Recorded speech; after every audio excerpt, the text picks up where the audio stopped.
ఈయన public conscious ఉన్నటువంటి వ్యక్తి, సామాజిక స్పృహ ఎలా ఉంటే బాగుంటుంది అనే దాని మీద ఈయన ఆలోచనలు. రాబోయే ప్రభుత్వం వాళ్ళకి ప్రజాభీష్టం అనే పేరుతోటి చిన్న బుక్లెట్ ఇది. It's like Jitendra manifesto. ఈ పేరు జితేంద్ర మేనిఫెస్టో. ఈ బుక్ మామూలుగా ఇవేమీ అనుకోలేదు. ఇలా ఈవేళ ప్రెస్ మీట్ ఎలా ఉందంటే సరే వస్తున్నాను నేను కూడా నా బుక్ అక్కడే ఒకసారి పర్చేజ్ చేద్దాం ఉన్నాను. అందరూ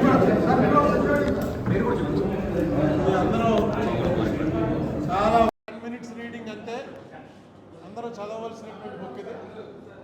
ఎందుకంటే ఏ గవర్నమెంట్, ఏ పార్టీ, ఏ ఫిలాసఫీ, ఏ ప్రిన్సిపల్స్ ఉన్న వాళ్ళ అధికారంలోకి వస్తే ఈ రకంగా చేసినట్టయితే బాగుంటుందనే ఉద్దేశంతో జితేంద్ర మేనిఫెస్టో దీన్ని ఆవిష్కరించే అవకాశం నాకు ఇచ్చారు. థ్యాంక్ యూ జితేంద్ర గారు. 10 సంవత్సరాలు అయింది మన రాష్ట్ర విభజన జరిగి. వేళ ఆదివారం కదా, మన ఫ్రెండ్స్ అందరినీ అడిగితే ఆదివారం ఎందుకంటే సోమవారమో శనివారమో పెట్టండి అన్నారు. కానీ సిగ్నిఫికెన్స్ కోసం ఇంతకుముందు కూడా మనం ఫిబ్రవరి 18నో 20నో ఆదివారం వచ్చినా పెడితే మీరు అందరూ వచ్చారు. అందుకని వస్తారనే నమ్మకంతో ఈవేళ పిలిచాను. థ్యాంక్ యూ వెరీ మచ్, అందరూ వచ్చారు. ఈ రేపు ఎల్లుండి రిజల్ట్ వస్తుంది, 4వ తారీఖు ప్రభుత్వం ఏర్పడుతుంది. ఎవరు ఏర్పడినప్పటికీ, ఏ ప్రభుత్వం వచ్చినప్పటికీ ఈ 10 సంవత్సరాల్లో ఆంధ్రప్రదేశ్ రాష్ట్రాన్ని వాళ్ళేమో అక్కడ ఆవిర్భావ దినోత్సవం చేసుకుంటున్నారు. మన పరిస్థితి ఇక్కడ ఏంటిది? మన పరిస్థితి ఏంటి? దశాబ్ది ఘోష. వాళ్ళ ఆవిర్భావం అనేటువంటి పదం వాడారు కాబట్టి మనం ఇది దశాబ్ది ఘోష అయిపోయింది. ఇక్కడ ఏ పని ఆంధ్రప్రదేశ్ రాష్ట్రంలో 2 ప్రధాన పార్టీల ప్రభుత్వాలు మారే కానీ ఏ పని జరగలేదు. ఉదాహరణకి స్పెషల్ కేటగిరీ స్టేటస్ అనేది ఆ రోజున పెద్ద దాంతో కొంచెం ఉపశమనం వచ్చింది అందరికీ. ఏదో మనకి దాని అర్థం కూడా ఎవరికి తెలియపోయినా స్పెషల్ కేటగిరీ స్టేటస్ ఇస్తున్నట్ట మన్మోహన్ సింగ్ గారు డైరెక్ట్గా చెప్పారు. వెంకయ్యనాయుడు గారు అపోజ్ చేశారు. అంటే అర్థం ఏంటంటే కాంగ్రెస్ కాకుండా బీజేపీ రూలింగ్కి వచ్చినా 10 ఏళ్ళు ఇవ్వాలి కానీ 5 ఏళ్ళు ఏంటని ఆయన గొడవ చేశాడు. మీకు అందరికి గుర్తుండే ఉంటుంది. 10 ఏళ్ళు ఇవ్వాలి, 5 ఏళ్ళు ఏంటంటే 5 ఏళ్ళు ఎందుకు సరిపోతుందని. గ్యారంటీగా స్పెషల్ కేటగిరీ స్టేటస్ ఏదో వస్తుందట అని అనుకున్నాం. సరే, దాన్ని తీసి పక్కన పెట్టారు. రిసోర్స్ గ్యాప్ అని మొత్తం డబ్బంతా హైదరాబాద్లో వస్తుంటే, హైదరాబాద్కి వెళ్ళిపోతుంటే ఆంధ్ర అంటూ రాష్ట్రాన్ని ఏర్పరిచి మేము ఎలా నడుపుతామండి, ఎలా నడుపుకోగలం అంటే రిసోర్స్ గ్యాప్ ఏదైతే ఉందో ఫస్ట్ ఇయర్ అంటే 2014-15లో రిసోర్స్ గ్యాప్ ఏదైతే ఉందో అది కేంద్ర బడ్జెట్లో పెట్టి దాన్ని ఫుల్ఫిల్ చేస్తాం. అది యాక్ట్లోనే పెట్టారు.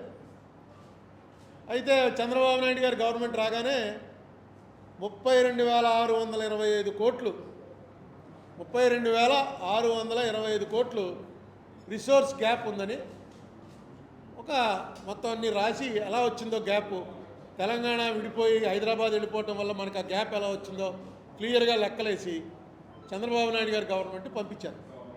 పంపిస్తే ఇప్పటి వరకు ఆ డబ్బులు ఫస్ట్ ఇయర్ ఇవ్వాల్సిన డబ్బుల్లో మనకి ఇప్పటి వరకు అందింది 5,617 కోట్లు.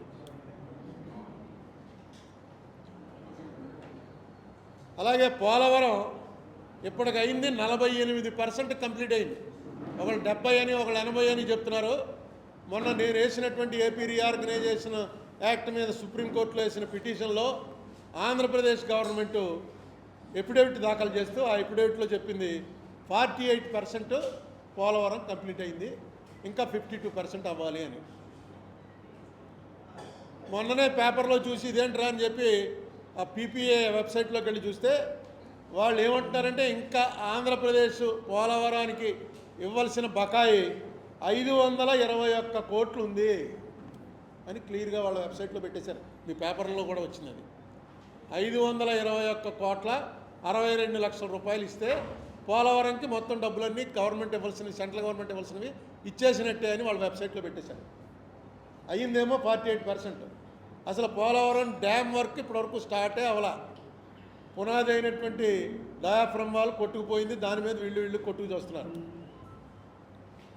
ఇది కాకుండా సెక్షన్ 94 సబ్సెక్షన్ 1 ప్రకారం మనకి ఇండస్ట్రియల్ డెవలప్మెంట్ కోసం ఇన్సెంటివ్స్ కూడా పెట్టారు ఏపీ రీఆర్గనైజేషన్ యాక్ట్లో. అవి ఏవి కూడా మనకి ఇవ్వలేదు. ఏవో ఇస్తున్నామని ప్రకటించింది మనకి, తెలంగాణకి, ఇద్దరికి కూడా ఇస్తున్నామని అన్నారు. మనం అడిగింది ఎందుకంటే తెలంగాణలో హైదరాబాద్ సిటీ వెళ్ళిపోవటం వల్ల మనకు వచ్చినటువంటి తగిలిన దెబ్బ నుంచి తేరుకోవడానికి మాకు ఏమి ఇస్తారా అంటే, రెండు రాష్ట్రాలకి కూడా అవే ఇన్సెంటివ్స్ ఇస్తారంటే ఇక్కడికి ఎవరు వస్తారు? ఆల్రెడీ డెవలప్డ్ సిటీ హైదరాబాద్కి వెళ్తారు. ఆ రకంగా కూడా మనకేం న్యాయం చేయలేదు. దుగ్గరాజపట్నం కానీ, స్టీల్ ప్లాంట్ కానీ, ఆయిల్ రిఫైనరీ కానీ, విశాఖ విజయవాడ మెట్రో రైలు కానీ, గ్రేహౌండ్ సెంటర్ కానీ, 7 బ్యాక్వర్డ్స్ డిస్ట్రిక్ట్స్కి బుందేల్ఖండ్ తరహాలో 5 ఏళ్లకి 24,350 కోట్లు ఇస్తున్నారు. దాని నిమిత్తం 5 ఏళ్లలో మనకి ఇచ్చింది, 5 ఏళ్ళు కాదు 7 ఏళ్లలో మనకి ఇచ్చింది 1,750 కోట్లు. ఇది కాకుండా 3,820 కోట్ల రూపాయలు ఈ ట్యాక్స్ తేడాల్లో సెక్షన్ 50-51 అనుకుంటాను ఏపీ రీఆర్గనైజేషన్, అది కొంచెం క్లారిటీ లేకపోవడం వల్ల మనకి 3,820 కోట్ల రూపాయలు రావాల్సింది ఆగిపోయింది. అది ఎలాగ సెటిల్ చేసి ఇప్పించాలి, లేకపోతే సెంటర్ పే చేయాలి.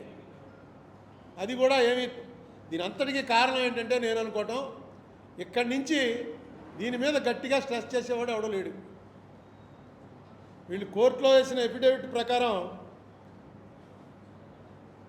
ఆంధ్రప్రదేశ్ గవర్నమెంట్కి, తెలంగాణ గవర్నమెంట్కి షెడ్యూల్ 9, షెడ్యూల్ 10 సంబంధించినటువంటి ఆస్తుల్లో 1,42,601 కోట్ల రూపాయల విలువైన ఆస్తులు. ఇది ఎప్పుడు 23 నాటికి, ఈవేళ ఇంకా పెరిగి ఉండొచ్చు. వీటిల్లో మనకి 58% రావాలి. 1,42,000 కోట్లలో 58% మనకి, 42% వాళ్ళకి జనాభా ప్రాతిపదికన పంచండి అని చెప్పి క్లియర్గా ఏపీ రీఆర్గనైజేషన్ యాక్ట్లో పెట్టారు. దాని మీద షెలాబిడే కమిటీ అన్నారు. మొన్న ఈ మధ్య డిస్ప్యూట్ రెజల్యూషన్ కమిటీ అని union home secretary, AP Telangana chief secretaries తోటి ఒక కమిటీ వేశాం. దీని ప్రకారం ఈ 245 ఇన్స్టిట్యూషన్స్ ఏవైతే ఉన్నాయో ఆ 245 ఇన్స్టిట్యూషన్స్ ఎవరెవరికి ఏమేమి చెందుతాయన్నది, అందులో పనిచేస్తున్న 1,59,096 మంది ఎంప్లాయీస్కి వాళ్ళ పరిస్థితి అంటే, ఇందులో చాలామంది రిటైర్ అయిపోయారు. రిటైర్ అయిపోయిన వాళ్ళకి ఎవరు వాళ్ళ రిటైర్మెంట్ పెన్షన్లు తెలంగాణ ఇవ్వాలా, ఆంధ్ర ఇవ్వాలా, అది కూడా ఇంకా తేలలేదు. అలాగే బచావతి అవార్డు అని 76లో ఇచ్చినటువంటి అవార్డు ప్రకారం వాటర్ ఎలా వాడుకోవాలన్నది ఆంధ్రప్రదేశ్ రాష్ట్రం అన్నదే ఉంది. ఇప్పుడు ఆంధ్ర తెలంగాణ విడిపోయిన తర్వాత ప్రతి సంవత్సరం 2 నెలలకోసారో వాళ్ళు ఎలక్ట్రిసిటీ ప్రొడ్యూస్ చేస్తూనే ఉంటారు. పవర్ ప్రొడక్షన్ అంటూ స్టార్ట్ అవగానే సముద్రంలోకి నీళ్ళు వెళ్ళిపోతాయి. ఆంధ్రాకేమో తాగునీరు, సాగునీరు అవసరాలను ఏవి పట్టించుకోకుండా తెలంగాణ గవర్నమెంట్ అనౌన్స్ చేసేస్తుంది, కరెంట్ కావాలి మాకు, కరెంట్ ప్రొడ్యూస్ చేస్తున్నామని. ఇదొకటి ఆనవాయితీ కింద అయిపోయింది. దీని మీద కూడా ఎలాగ ఎప్పుడు అసలు ఏమిటంటే, మనకు ఫండమెంటల్ రూల్ ఏంటంటే ఫస్ట్ ప్రయారిటీ తాగునీరు, పవర్ ప్రొడక్షన్ కాదు. డ్రింకింగ్ వాటర్ అనేది ఫస్ట్ ప్రయారిటీ. నాగార్జున సాగర్ దగ్గర అదే గొడవ, పులిచింతల దగ్గర అదే గొడవ, శ్రీశైలం దగ్గర అదే గొడవ. ఈ గొడవకి పరిష్కారం గట్టిగా అడగాలి. ఏదో వాళ్ళు గొడవ చేస్తున్నారు, మేము మిలిటరీని పంపాం, వాళ్ళు ఆర్మీని పంపారు, మేము స్పెషల్ పోలీసుని పంపాం, టీవీలో చూపించుకోవడానికి, పేపర్లో రావడానికి జరుగుతుంది తప్ప యాక్చువల్గా దీన్ని యాక్ట్ ప్రకారం ఎలాగ చేసుకోవాలి మనం అనేటువంటి ఆలోచన చేస్తున్నట్టు నాకేం కనపట్టలేదు. కమిటీలు వేయటమే కాకుండా కమిటీ ఏం పని చేస్తుంది అనే పర్యవేక్షణ కూడా ఉండాలి. ఇది 2019 వరకు తెలంగాణకి పవర్ డెఫిసిట్లో ఉంటే ఆంధ్ర సప్లై చేసింది, డైరెక్ట్గా అమ్మాం పవరు. 6,700 కోట్ల రూపాయలు పవరు ఇప్పటికీ పెండింగ్. వాళ్ళు ఏమో అంటారు. ఈవేళ అక్కడ కాంగ్రెస్ గవర్నమెంట్ వచ్చింది, ఈ యాక్ట్ చేసింది కాంగ్రెస్ గవర్నమెంటు. రేవంత్ రెడ్డి గారు సీఎం అయ్యాడు, మొన్న ఏదో కమిటీ వేశారని పేపర్లో వచ్చింది. ఇది సరైనటువంటి సమయం. ఎందుకంటే కాంగ్రెస్ కానీ బీజేపీ కానీ నేషనల్ పార్టీస్ కాబట్టి రీజనల్ పార్టీలాగా కన్నా డిఫరెంట్గా ఆలోచిస్తాయి. నేషన్ అంతా కూడా ఒకలాగా ఆలోచించాలి.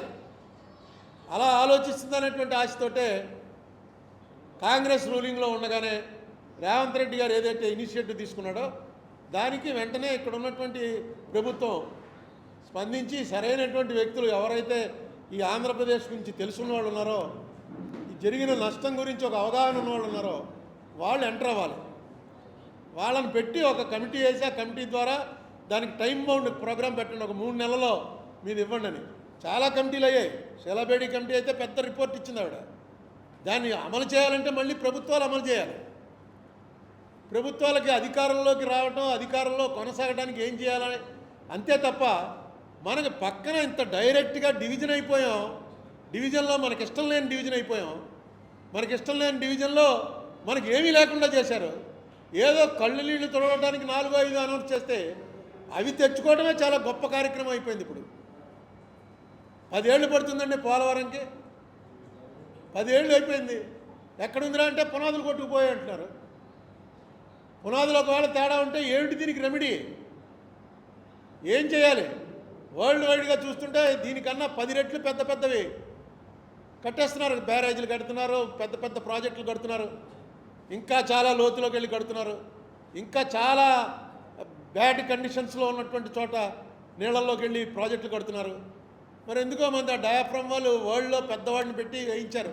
ఆ బావర్ కంపెనీ వాడు ప్రపంచంలో 3 కంపెనీలు ఉంటే ఆ 3 ఒకటి అతను వచ్చి వేసిన బావర్ కంపెనీ వాళ్ళు వేసిందే కొట్టుకుపోయిందన్నారు. కొట్టుకుపోవడానికి కారణం చంద్రబాబు, జగన్మోహన్ రెడ్డి అనేది దెబ్బలాడుకుంటున్నారు. కానీ అక్కడ ఇంజనీర్లు ఎవరు? వీళ్ళు వెళ్ళి ఏమైనా దగ్గరుండి రోజు చూస్తారా? ఎవరా సలహాలు ఇచ్చారు? ఇంజనీరు ఎందుకు పోయింది? ఎవరిని అసలు కూడా టార్గెట్ చేసి పలానా వాడిని విక్టిమైజ్ చేయాలి, పట్టుకోవాలి, వాడిని పట్టుకుని నువ్వు తప్పు చేసావని చేయాలని ఉంది లేనే లేదు.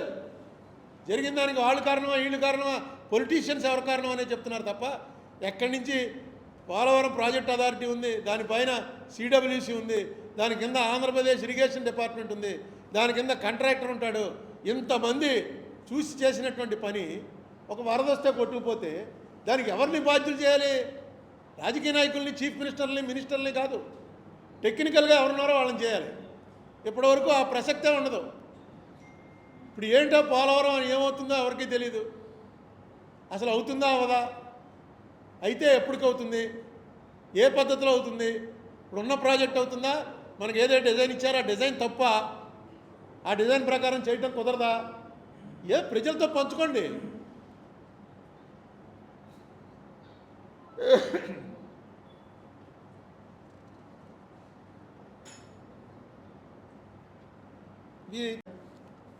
ఏదో మళ్ళీ ఒకసారి మనకు భాష ఎవడో ఒకటి చెప్పకపోతే ఎవరు పట్టించుకుంటారు ఇవి?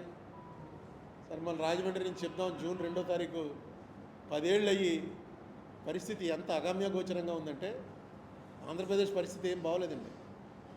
ఎవరు రారు ఇక్కడికి. ఎవరో ఎందుకు? చంద్రబాబు నాయుడు గారి ఉన్నటువంటి వ్యాపారాలకు సంబంధించిన హెడ్ ఆఫీసులన్నీ ఎక్కడున్నాయి? జగన్మోహన్ రెడ్డి గారికి సంబంధించినటువంటి వ్యాపారాల హెడ్ ఆఫీసులు ఎక్కడున్నాయి? ఎవరైనా వచ్చారా ఇక్కడికి? సినిమా ఫీల్డ్ ఉంది. సినిమా ఫీల్డ్ వల్ల బోల్డ్ అంత ఇన్కమ్ వస్తుంది గవర్నమెంట్కి. ఎవరైనా సినిమా వాళ్ళు ఇక్కడికి రావడానికి ఈ రాష్ట్ర విభజన జరిగాక ఎవరైనా ఒక్కళ్ళు వచ్చారా? అయ్యే షూటింగ్లు కూడా ఆగిపోయాయి. ఈ రాష్ట్ర విభజన అనేది నేను వేసిన పిటిషన్లో కనీసం జగన్మోహన్ రెడ్డి గవర్నమెంట్ ఒక ఎఫిడేవిట్ ఫైల్ చేశారు. ఆ ఎఫిడేవిట్ చాలా బాగా డ్రాఫ్ట్ చేశారు, చాలా బాగా ఫైల్ చేశారు. ఫిబ్రవరి 2023లో ఫైల్ చేశారు. ఫిబ్రవరి 23లో ఫైల్ చేసింది. ఇవాళ వరకు గవర్నమెంట్ వచ్చిందంటే మనం ఏమనుకుంటాం? అక్కడ నేనేమో పార్టీ ఇన్ పర్సన్, నాది ఊరికే వెళ్తాం, నిలబడతాం, నేను ఎవరో వాళ్ళకి తెలియదు. కనీసం ఇక్కడ హైకోర్టు, ఇక్కడ కోర్టులో అయితే ఎవరో బంట్రోతో ఎవడో చెప్తాడు అరుణ్ కుమార్ని ఇంతమంది ఎంపీ చేశాడండి. ఢిల్లీలో ఎవరు పట్టించుకుంటారు? నేను పార్టీ ఇన్ పర్సన్ ఉన్నాను. ఎప్పుడైతే జగన్మోహన్ రెడ్డి గవర్నమెంట్ వారు ఎఫిడేవిట్ వేశారో ఇక రేపటి నుంచి దిగుతారా, పెద్ద పెద్ద ప్లేడర్లు దిగుతారు. ఆ ప్లేడర్ వచ్చాడంటేనే వెంటనే అటెన్షన్ వస్తారనుకున్నాం. కానీ ఏమీ రాలా. మళ్ళీ ఒక్క వాయిదాకు కూడా ప్రభుత్వం తరఫున పెద్ద ప్లేడర్ ఎవ్వరు రాలా.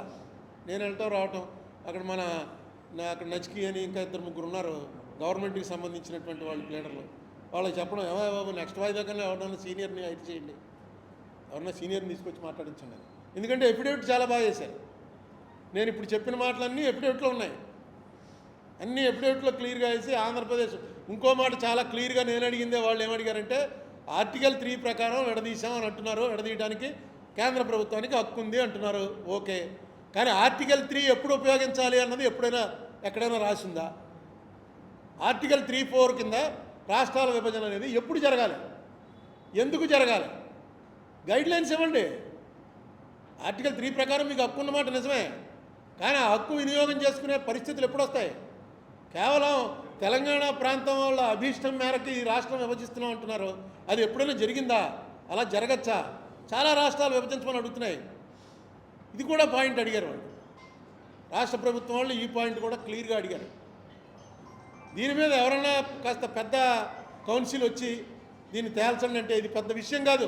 మనం అడుగుతున్నది ఆంధ్ర తెలంగాణ కలిపేయండి, మళ్ళీ ఇవేం కాదు. రావాల్సినవి ఏమున్నాయో అవి ఇప్పించమని ఒక కోర్టు ఆర్డర్ ఇప్పించండి.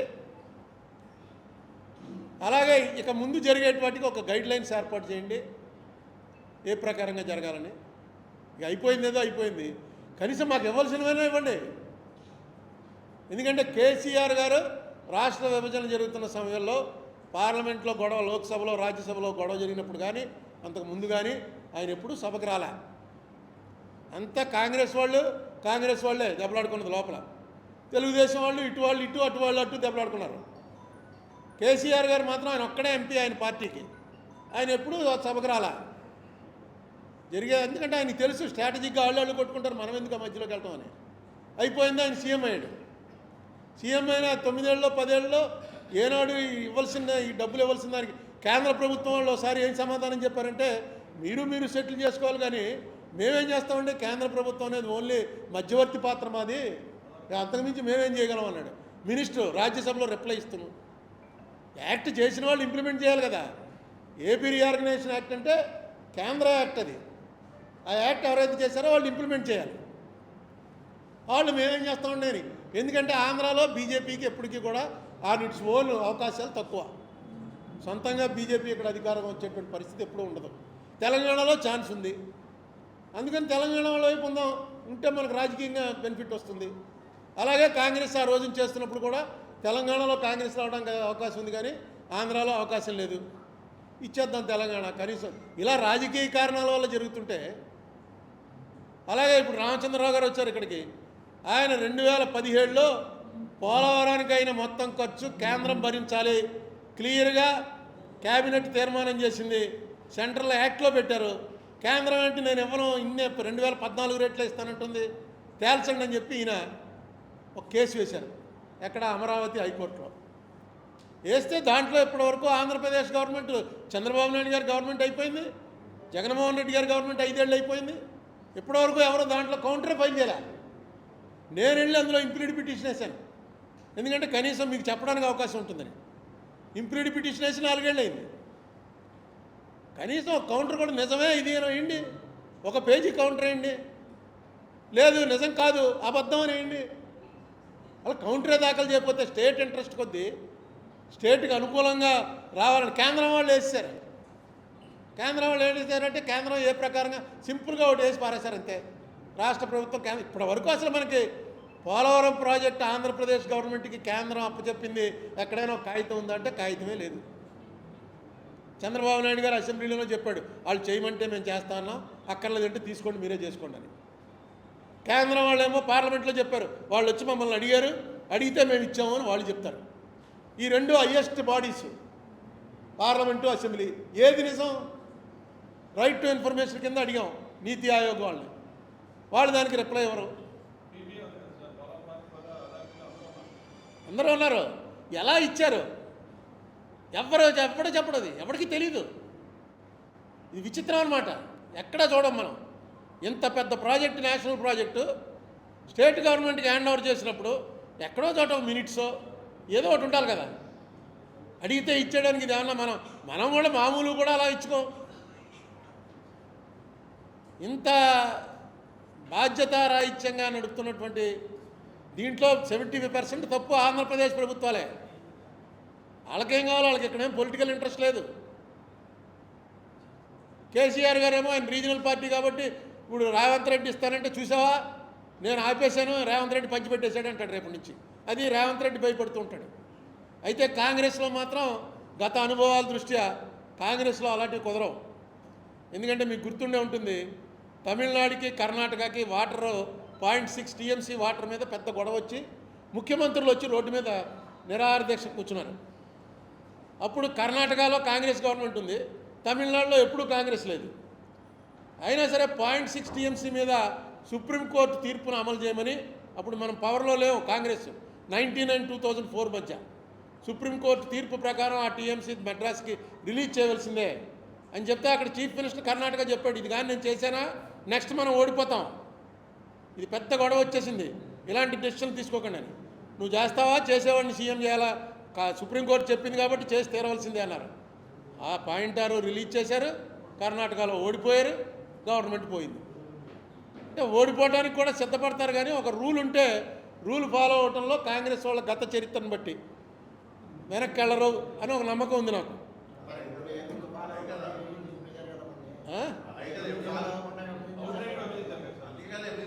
అదే వాళ్ళు మాకు రైట్ ఉంది అంటారు, వాళ్ళు దానికి ఏమంటారు, మాకు రైట్ ఉంది, విడదీయడానికి ఆర్టికల్ 3 ప్రకారం మాకు రైట్ ఉంది, మేము ఎలక్షన్ మేనిఫెస్టోలో పెట్టాం. నీకు అదే ఒకసారి తేల్చండి బాబు అని చంద్రబాబు నాయుడు గారిని ఆయన ఇంటికి ఆఫీస్కి వెళ్ళి అడిగాను. ఒక్కసారి నిన్నే ప్రధానమంత్రి గారు చెప్పాడు, ఆంధ్రాకి జరిగినంత అన్యాయం ఎవరికీ జరగలేదని. దాని మీద ఒక డిబేట్ అడగండి, అడిగితే కాంగ్రెస్ వాళ్ళు ఏం చెప్తారో బీజేపీ వాళ్ళు ఏం చెప్తారో తేలుతుంది. అంటే అది చాలా మంచిది, అడుగుదా అన్నాడు ఆయన అని నన్ను ఢిల్లీ పంపించాడు. నేను ఢిల్లీ వెళ్ళి సృజనా చౌదరి గారి ఇంట్లో మీటింగ్ పెట్టి అందరు ఎంపీలతో కూర్చుంటే అందరూ చాలా బాగుంది ఇది. నేను జయరాం రమేష్ అడిగాను, జయరాం రమేష్ అన్నాడు కరెక్ట్, ఇలాంటిది రావాలో సరే, మా తప్పే ఉంది, మేము మేనిఫెస్టోలో పెట్టాం, అక్కడ పెట్టాం, పాస్ చేసింది బీజేపీ వాళ్ళు, వాళ్ళే చెప్తారు సమాధానం ఎందుకు పాస్ చేయించారు. బీజేపీ వాళ్ళని అడిగాను, కలరాజ్ మిశ్రా గారిని, ఆయన్ని అడిగాను, ఏమంటే ఇలా పెట్టబోతున్నారో ఏం చెప్తాను. పెట్టేస్తున్నారు అనుకుని, వీళ్ళు పెట్టేస్తున్నారు అనుకుని వాళ్ళతో కూడా మాట్లాడి చాలా ఇంట్రెస్టింగ్గా జరుగుతుంది డిబేట్ అనుకున్నాను, పెట్టలేదు. అప్పటికే జగన్మోహన్ రెడ్డి పార్టీ వాళ్ళు రాజీనామాలు చేసి బయటకు వచ్చేస్తున్నాం, ఎల్లుండో ఎప్పుడో రాజీనామా చేస్తున్నాం, మేము వచ్చాక మేము పెడతామన్నారు. వాళ్ళు వచ్చాక కూడా ఇదే పని మాకు, రోజు అడగటమే, ఈ సెషన్లోనే పెట్టవా, ఈ సెషన్లోనే పెట్టండి అని. మనకు జరిగిన అన్యాయం గురించి మనకు ప్రశ్నించడానికి కూడా ఓపిక లేకపోతే ఇంకేం చేస్తాం, మనం ధైర్యం లేకపోతే ఏం చేస్తాం. ఏంటి ఎందుకు, ఏవైనా అవ్వను ఉంటే ఎక్స్టెన్షన్ చేయాలి. క్యాపిటల్ కనుక ఉండుంటే మనకి 10 years క్యాపిటల్, జాయింట్ క్యాపిటల్ ఎప్పటికి కొని ఉండుంటే తెలంగాణ వాళ్ళు అడుగుదురు ఇంకో 10 ఏళ్ళు ఉంచండి అని. ఎందుకంటే క్యాపిటల్ అక్కడ 2 రాష్ట్రాల క్యాపిటల్ ఉంటే వాళ్ళకి అడ్వాంటేజ్. సరే క్యాపిటల్ ఏడాదిన్నరకు ఎత్తేసాం అక్కడి నుంచి, మిగతా సెటిల్మెంట్ అవ్వాల్సిన వాటికి వేరు రాష్ట్రాలవే, అది వేరే అయిపోయాయి ఆల్రెడీ. వాళ్ళ రాష్ట్రంది వాళ్ళదే, మన రాష్ట్రం మనదే, మనకు రావాల్సిన డబ్బులు ఇవ్వాలి. 92% అక్కడ ఉన్నాయి, 8% ఇక్కడ ఉన్నాయి. ఇక్కడ చెప్పానుగా 1,40,000 కోట్లలో 58%, అది సెక్షన్ 9-10 షెడ్యూల్ 9-10 ఆస్తులు 1,40,000 కోట్లు. అది మొన్న ఎఫిడేవిట్లో వేశారు గవర్నమెంట్ ఆఫ్ ఆంధ్రప్రదేశ్. అందులో మనకి 58% రావాలి. కరెక్ట్ ఫిగరు 1,40,000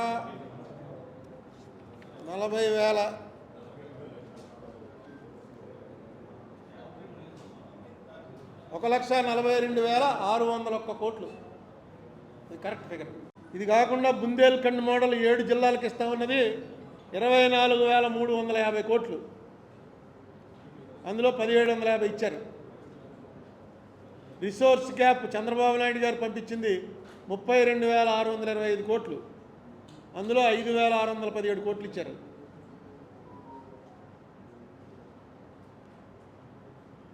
బచావత్ అవార్డు ఇమీడియట్గా తేల్చవలసినవి ఇవి. అవేవో రావాల్సిన డబ్బులు, కరెంటుకి సంబంధించి మనం సప్లై చేసిన కరెంటుకి 6,700 కోట్లు కావాలి. అలా ఎందుకు అలా నాకు అర్థం అవుతుంది, ఎందుకు డిలే చేస్తారు? ఎందుకంటే ఇవ్వాల్సింది ఇచ్చి తీరాలి కదా. ఇవ్వాలి అనే తీర్మానం జరిగి ఇవ్వటానికి వాయిదాలు అడుగుతున్నారు అనుకో, అది వేరే విషయం. అసలు ఆ తీర్మానం వరకే వెళ్ళట్లేదు మనం.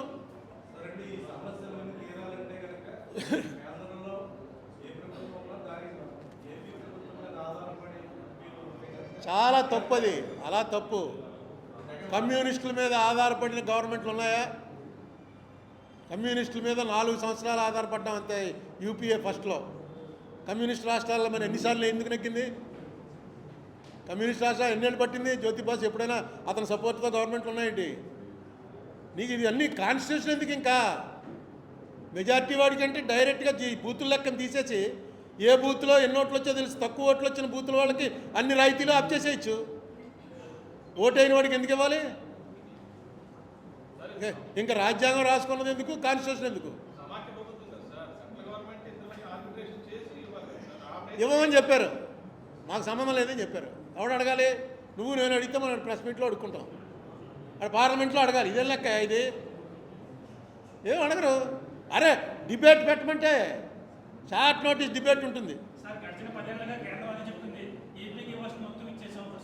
ఇంకా ఎక్కువ ఇచ్చేసామని చెప్తారు. మామూలుగా ఇచ్చింది కాదు, ఇంకా ఎక్కువ ఇచ్చేసాం. ఏపీకి ఇవ్వాల్సిన మొత్తం ఇచ్చేసామని ఎప్పుడు అనలేదు. ఏపీకి ఇవ్వాల్సిన దానికన్నా చాలా ఎక్కువ ఇచ్చామంటారు. ఇవ్వాల్సిన మొత్తం అన్నారా బుక్ అవుతారు.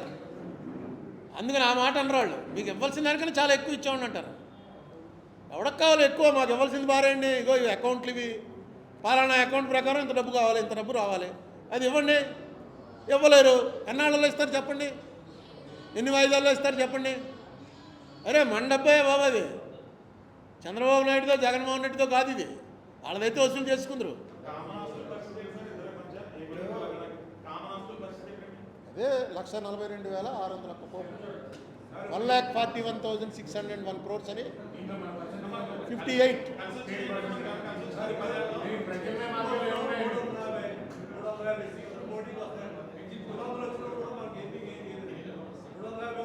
నేను ఒక మాట చెప్తున్నాను, మోడీ చేయలేదు, కేసీఆర్ చేయలేదు. వాళ్ళు ఎందుకు చేస్తారండి? కేసీఆర్కి ఈ స్టేట్లో ఒక్క సీట్ రాదు, చేయడు. మోడీకి ఈ స్టేట్లో సొంతంగా వెళ్తే 1.5 అంత వచ్చింది, కాంగ్రెస్ కన్నా తక్కువ వచ్చాయి 2019లో. ఎందుకు చేస్తారు? చేయించాలి, కాన్స్టిట్యూషన్ తీసుకెళ్ళి. వాళ్ళకి ఓట్లేసిన రాష్ట్రాల్లో చేయవలసిన పనులు బోళ్ళు బిజీగా ఉంటారు, ఇక్కడ నిలబెట్టాలి. అదే అడుగుతున్నాను నేను. 10 ఏళ్ళలో ఎందుకు వాడుకోలేకపోయారు? ఇప్పుడైనా వాడుకోండి బాబు అని. 10 ఏళ్లలో ఇది 10 సార్లు పెట్టుంటాను ఈ ప్రెస్ మీటు. ఈ లెక్కలన్నీ మీకు తెలుసున్నవే. ఇన్నేళ్ళు అయిపోయినా ₹1 రాలేదు. అది ఇస్తున్నారండి, కొంచెం కొంచెం ఇస్తున్నారు. ఇప్పుడు పోలవరం ఉంది, వాళ్ళు ఇవ్వం 2014 రేట్లే అన్నా. ఎలా లాగారో చంద్రబాబు నాయుడు గారు లాగాడు, జగన్మోహన్ రెడ్డి టైంలోనూ డబ్బులు వచ్చాయి, డబ్బులు తీసుకుంటారు.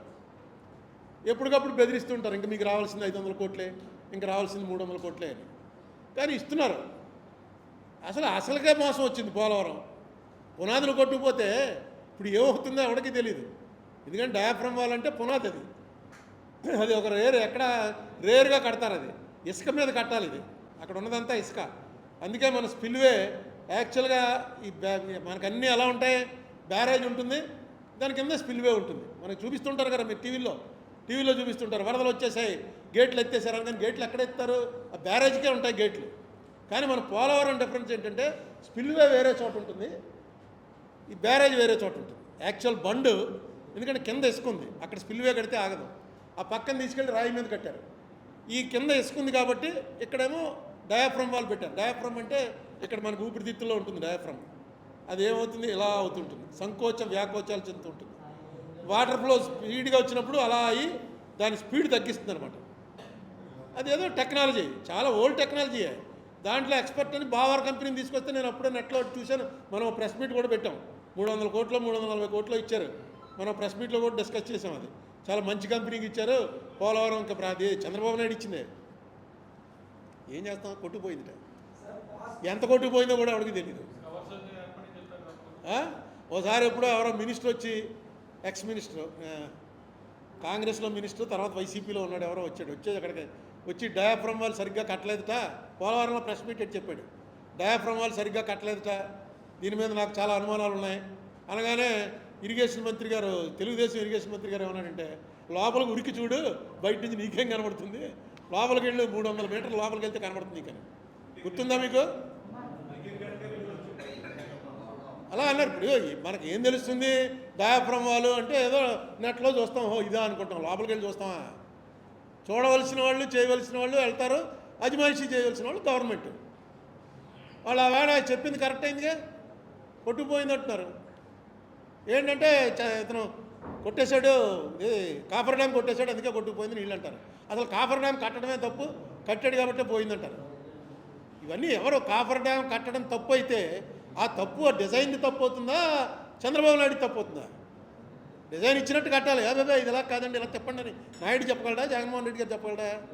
నాయుడు గారు కానీ జగన్మోహన్ రెడ్డి గారు కానీ గవర్నమెంట్ హెడ్స్ వాళ్ళు.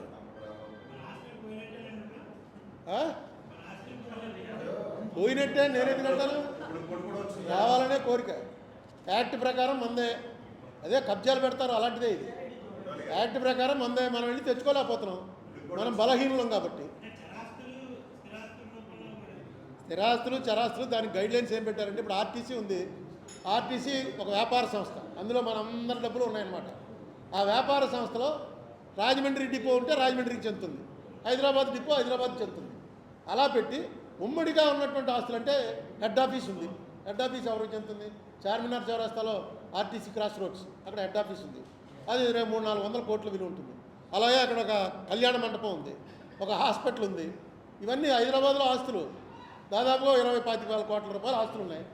అది మనకి డివిజన్ రావాలి, యాజ్ పర్ యాక్ట్ ఇచ్చేయాలి వాళ్ళు. మరి ఎందుకో ఇప్పుడు ఇమీడియట్గా ఇవ్వడానికి ఆర్థిక పరిస్థితి బాగోలేదు, సరే మీకు ఎంత వస్తుంది, ఆ ఎంత వచ్చింది దీనికి ఆర్టీసీ మేము ఇవ్వగానే ఇంకా వేరే ఇంకో బోర్డు ఉంది కదా, ఇంకో వ్యాపారం, దానికి సంబంధించి ఇస్తాం, అందులో 58% కింద మీకు ఆ బిల్డింగ్లు మీరు తీసుకోండి అని చేసుకోవచ్చు. అసలు ప్రయత్నమే జరగట్లేదు. యువతల నుంచి గట్టిగా టఫ్ ఫైట్ ఇవ్వాలండి, ఇవాళ ఇవ్వాలని.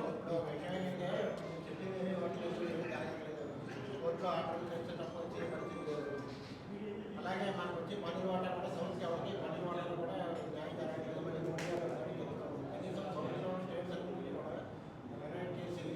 మన వాటా మన అడిగి వాటిలో ఇప్పుడు ఇందులో ఎలా ఉంటుందంటే, నేను చేపట్టడానికి కావాల్సిన స్టేచర్ నా దగ్గర లేదు, దానికి ఒక స్టేచర్ ఉండాలి.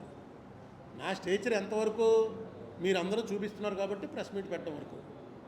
కోర్టు సరే నేనే వెళ్ళి ఆర్గ్యూ చేసుకోండి, ఇంకా కొంచెం వెళ్ళగలుగుతున్నాను, తిరగలుగుతున్నాను కాబట్టి నాకు కూడా 70 వచ్చేస్తున్నాయి. తిరగలుగుతున్నాను కాబట్టి నేనే ప్లేడర్కి డబ్బులు ఇచ్చుకోకలేదు, నేనే ప్లేడర్ని కాబట్టి వెళ్తున్నాం, కోర్టులో వేస్తున్నాం. కానీ అసలు ముందు చేసేవాడికి వీళ్ళు ఉండాలండి. ఇప్పుడు నీ ఇల్లు నా ఇంట్లో అద్దుకుంటున్నావు, ఖాళీ చేయమని చెప్పేసి వచ్చి అడిగాను, నువ్వు చేయనన్నావు.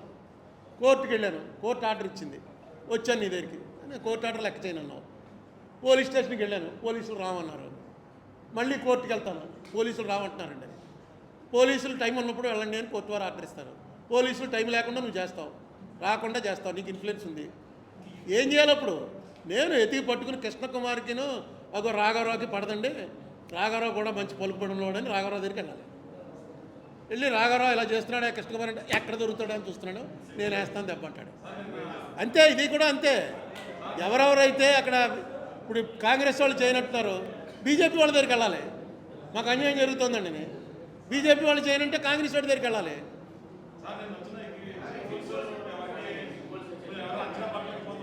ఏమండి మీ అందరికీ, ఎందుకంటే మీరందరూ ఇందులో నిష్ణాతులు కాబట్టి మీకు ఎందుకు టెన్షను, నాకెందుకు టెన్షన్? 2 రోజులు అయితే అయిపోయింది. ఏమో నాకు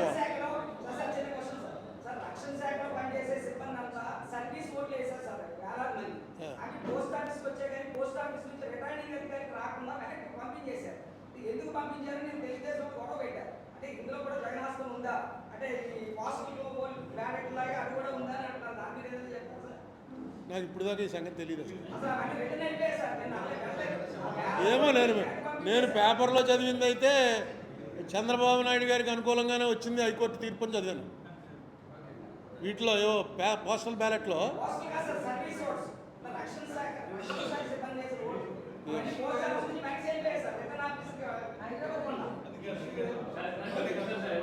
అంటే రక్షణ శాఖ కూడా చంద్రబాబు నాయుడు గారికి వేసారనే.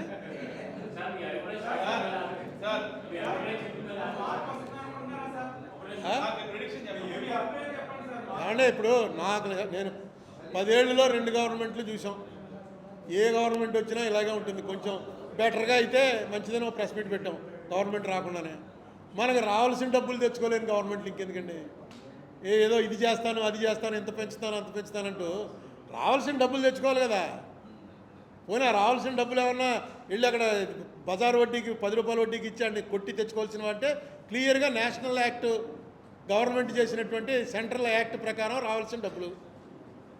ప్రొసీజరే ఫాలో అవ్వట్లేదు, వాళ్ళు పట్టించుకోవట్లేదు. ఏం చేశారు? ఇప్పుడు నేను చెప్పిన వాటి మీద చెప్పానండి, ఏం చేశారు? ఏమీ అసలు ఏం లేదు, అంతే.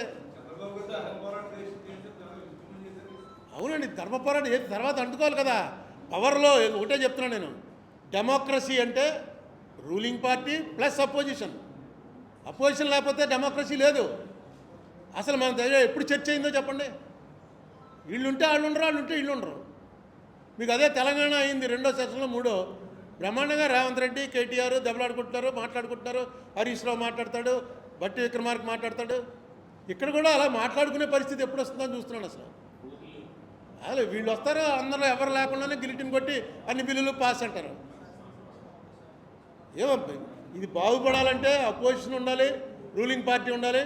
ఎందులో ఉన్నా సరే శాసనసభ్యుడు అన్నవాడు వెరీ పవర్ఫుల్. నువ్వు అపోజిషన్లో ఉండు, రూలింగ్ పార్టీలో ఉండు. నువ్వు అపోజిషన్లో ఉన్నప్పుడు నీ బాధ్యత నువ్వు నిర్వర్తించాలి. రూలింగ్ పార్టీలో ఉంటేనే ఏదో చేయగలం అనుకోవడం చాలా పొరపాటు. ఈయన వెళ్ళిపోయాడు. అలా ఉండకూడదని మన ఏడుపది. అలా కాకుండా చేయండి. ఎవడో ఒకటి ఎక్కుతాడో ఒకటి ఓడిపోతాడే. ఇది ఎప్పుడూ జరిగేది. ఓడిపోయిన వాడిది ఏమీ సర్వనాశనం అయిపోలేదు, నెగ్గిన వాడేమీ వెళ్ళిపోలేదు. 2 సీట్లు మనం చూడలేదా? అయిపోయింది బీజేపీ అనుకున్నాం, వాజ్పేయి ఓడిపోయాడు. 2 సీట్లో 1 సీట్ ఇక్కడ తెలుగుదేశం ఎన్టీ రామారావు వాళ్ళు వచ్చింది, హనుమకొండ జంగారెడ్డి. 1 సీట్ అనమాట వాళ్ళకి, బీజేపీ వాళ్ళకి వచ్చింది. అయిపోయిందిరా, ఇంకేంటని దుకాణం కట్టేలే. అలా లాక్కుంటూ వచ్చారు. ఈవేళ 300, 400, 500 అన్న లెక్కలోకి వచ్చేసింది. రాజకీయంలో ఏది కూడా శాశ్వతంగా ఉండదు. ఈవేళ ఎవడైతే డిఫెన్స్ అనుకుంటామో వాడు రేపు అఫెన్స్ ఆడతాడు. కానీ ఆడేది జనం కోసం ఎప్పుడైతే ఆడతారో జనం కూడా ఇంట్రెస్ట్ కలుగుతుంది. మీ సొంతం కోసం అధికారం మాత్రమే రావాలని, అధికారం వస్తే మిమ్మల్ని నమ్ముకున్న వాళ్ళందరూ మళ్ళీ పైకి వస్తారు. వీళ్ళకి అధికారం వస్తే మిమ్మల్ని నమ్ముకున్న వాళ్ళందరినీ వాళ్ళు తొక్కేస్తారు, వాళ్ళని కావాల్సిన వాళ్ళు పైకి తీసుకొస్తారు. ఇదే ఆట ఆడుతుంటే అసలు స్టేట్ పరిస్థితి ఏంటి? ఈ తొక్కిసలాట్లో స్టేట్ తొక్కిసలాట అయిపోయింది. ఏమండి, జనం ఎవరికి నొక్కితే వాళ్ళకుంటుంది.